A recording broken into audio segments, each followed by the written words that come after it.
Assalamualaikum warahmatullahi wabarakatuh. Halo semuanya, selamat datang di podcast Trio Ngobrol. Di sini kita akan mengobrol santai seputar perspektif Islam dan ilmu sosial humaniora. Jadi santai aja ya, anggap aja lagi ngobrol bareng sama kita. Sebelum lanjut, kenalan dulu dong. Aku namanya Nalsa Gustia. NIM aku 25 10 20 10 45. Di sebelah kanan saya, nama saya Jihan Putrio Pesera dengan NIM 10 20 10 75. Dan di kiri saya ada Nasela Aulia dengan NIM 25 10 20 10 53. Di sini kita siap untuk menemani kalian di podcast Trio Ngobrol. Yuk langsung saja masuk ke pembahasan. Yang soal pertama yang akan dijawab oleh Nasela, jelaskan secara rinci apa yang dimaksud dengan hubungan antara Islam dan ilmu sosial humaniora dan mengapa studi ini penting dalam memahami perkembangan masyarakat di era modern sekarang ini. Hubungan Islam dan ilmu sosial humaniora adalah Islam sebagai pedoman nilai dan aturan hidup, sedangkan ilmu sosial membantu memahami perilaku dan kehidupan. Masyarakat keduanya penting untuk memahami perubahan zaman, menyelesaikan masalah sosial, dan menjaga ajaran Islam tetap relevan. Pertanyaan selanjutnya yang masih di Nasela, sebutkan dan jelaskan peran ilmu sosial humaniora dalam memahami nilai-nilai Islam serta dampaknya terhadap kehidupan sosial bermasyarakat. Humaniora dalam memahami nilai-nilai Islam adalah membantu melihat ajaran Islam tidak hanya dari teks, tetapi juga dari kehidupan nyata manusia. Ilmu ini membuat kita paham bagaimana nilai seperti keadilan, tolong-menolong, dan toleransi diterapkan dalam masyarakat. Dampaknya, kehidupan sosial jadi lebih harmonis, saling menghargai, dan mampu menyelesaikan masalah sosial dengan cara yang bijak sesuai ajaran Islam.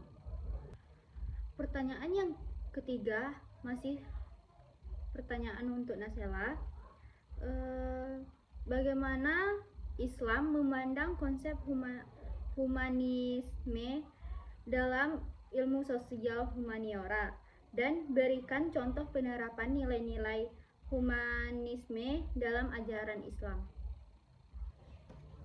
Islam memandang humanisme sebagai upaya memuliakan manusia, tetapi tetap berdasarkan ajaran Allah. Artinya, manusia dihargai karena ciptaan Tuhan, bukan bebas tanpa batas. Nilai utamanya sebagai keadilan, kasih sayang, persamaan, dan saling menghormati. Contoh penerapan dalam Islam adalah: yang pertama, bersedekah dan membantu orang lain tanpa membedakan status. Yang kedua, bersikap adil kepada siapapun. Yang ketiga, menghargai perbedaan agama dan tidak memaksa keyakinan. Yang terakhir, menjaga hak dan martabat setiap manusia. Jadi, humanisme dalam Islam itu menetapkan manusia sebagai makhluk mulia, tetapi mengikuti nilai-nilai agama. Pertanyaan untuk selanjutnya untuk Jihan, jelaskan perbedaan antara pendekatan keilmuan dalam studi Islam tradisional dengan pendekatan dalam Islam sosial humaniora. Gampangnya gini teman-teman, kalau studi Islam tradisional itu kita fokus belajar ke teks. Kita belajar hukum, belajar cara ibadah yang benar dan mencari kebenaran mutlak dari Al-Quran dan hadis. Sifatnya lebih ke arah menjaga ajaran. Nah, kalau ilmu sosial humaniora, kita pakai kacamata luar, kita nggak cuma baca teksnya, tapi lihat prakteknya di lapangan. Misalnya, kenapa sih orang Jawa ngerayain Lebaran beda sama orang yang di Timur Tengah? Di sini kita meneliti Islam sebagai perilaku manusia dan budaya.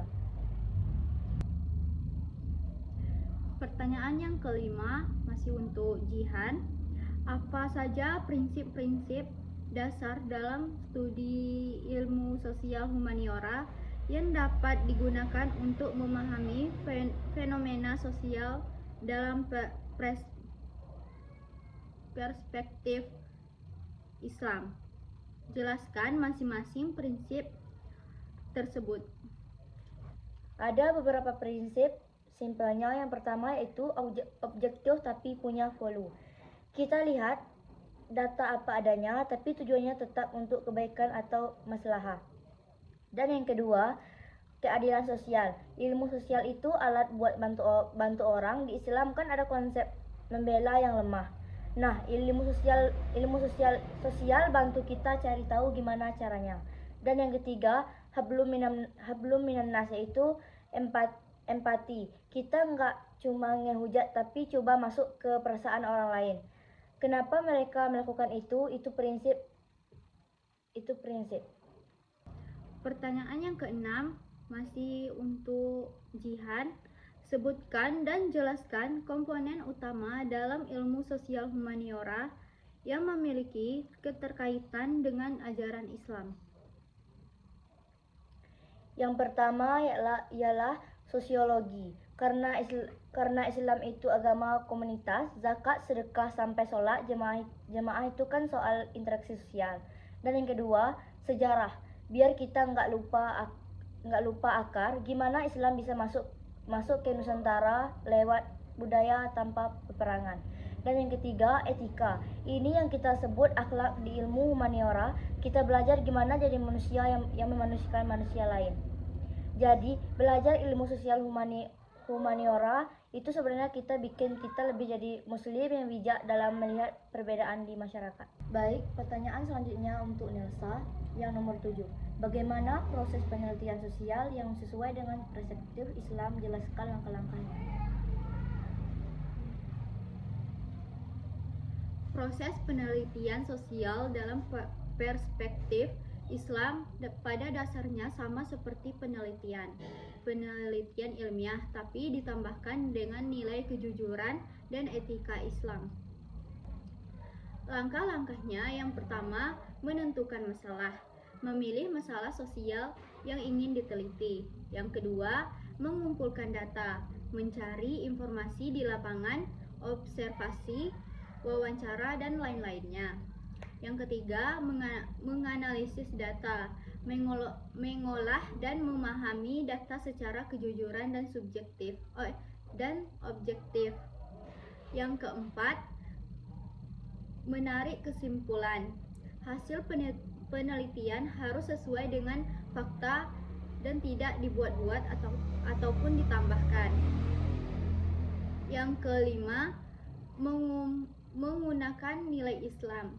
Hasilnya diarahkan untuk kebaikan, keadilan, dan kemusyawaratan. Intinya, penelitian dilakukan secara ilmiah, tapi tetap berpegang pada nilai Islam, seperti kejujuran, adil, dan bermanfaat bagi masyarakat. Pertanyaan yang ke-8. Jelaskan bagaimana implementasi konsep keadilan sosial dalam Islam dan hubungannya dengan kajian ilmu sosial humaniora.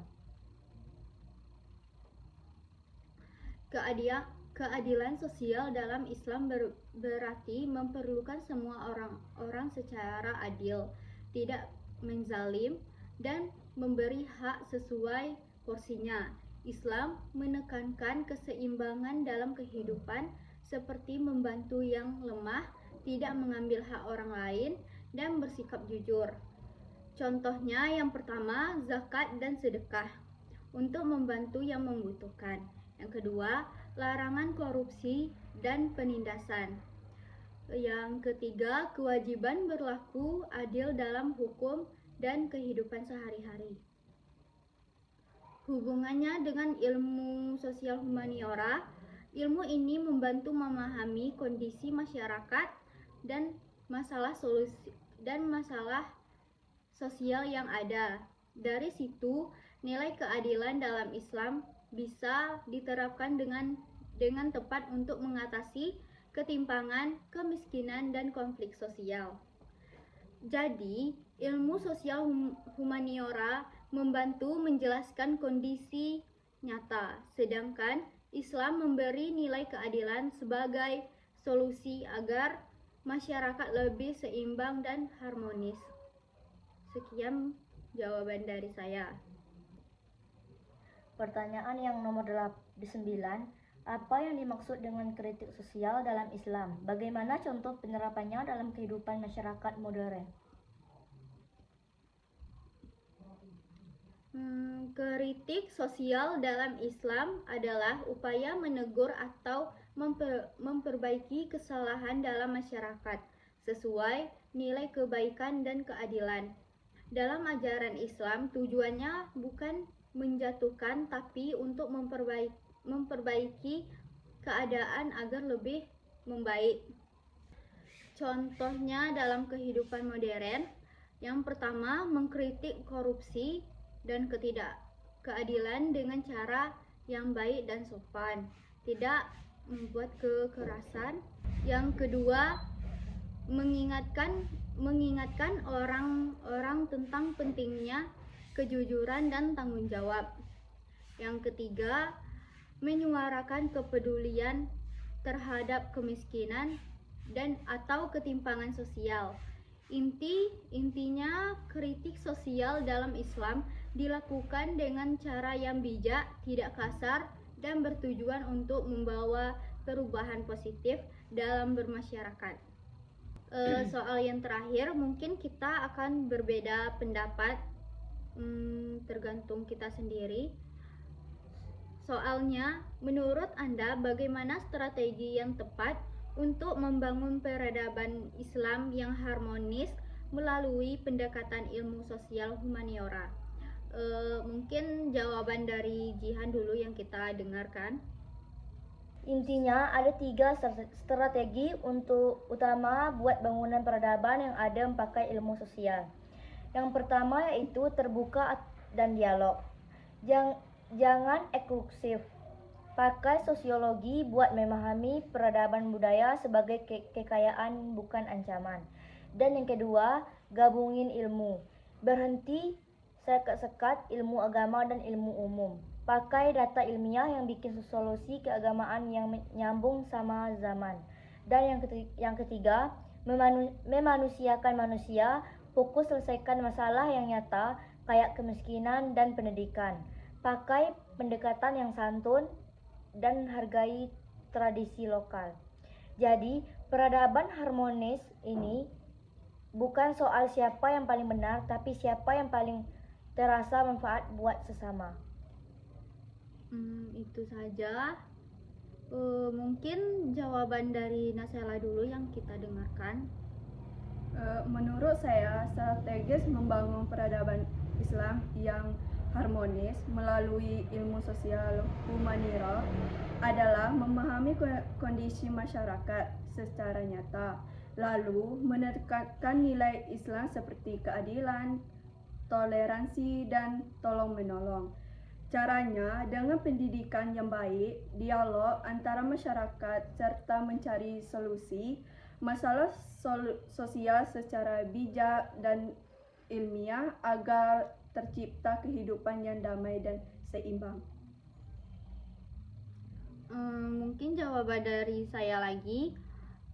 Strategi yang tepat adalah menggabungkan nilai Islam dengan pendekatan ilmu sosial humaniora secara seimbang. Caranya, yang pertama, memahami kondisi masyarakat dulu lewat memahami kondisi masyarakat terlebih dahulu lewat ilmu sosial. Yang kedua, menerapkan nilai Islam seperti keadilan, toleransi, dan tolong-menolong. Yang ketiga, mengutamakan dialog dan saling menghargai perbedaan. Dan yang terakhir, menggunakan pendidikan untuk membentuk akhlak dan pola pikir yang baik. Intinya Dengan memahami realitas masyarakat dan menerapkan nilai Islam secara bijak, bisa tercipta peradaban yang harmonis, damai, dan seimbang. Sekian dulu jawaban dari kami. Mungkin ada yang bisa menambahkan, tulis di komentar. Nah, itu dia obrolan kita hari ini tentang perspektif Islam dalam ilmu sosial humaniora. Semoga bisa menambah wawasan dan sudut pandang baru buat kalian semua. Terima kasih sudah dengerin podcast Trio Ngobrol. Mungkin ada yang kurang, bisa teman-teman tambahkan. Sekian podcast hari ini. Sampai jumpa dan wassalamualaikum warahmatullahi wabarakatuh.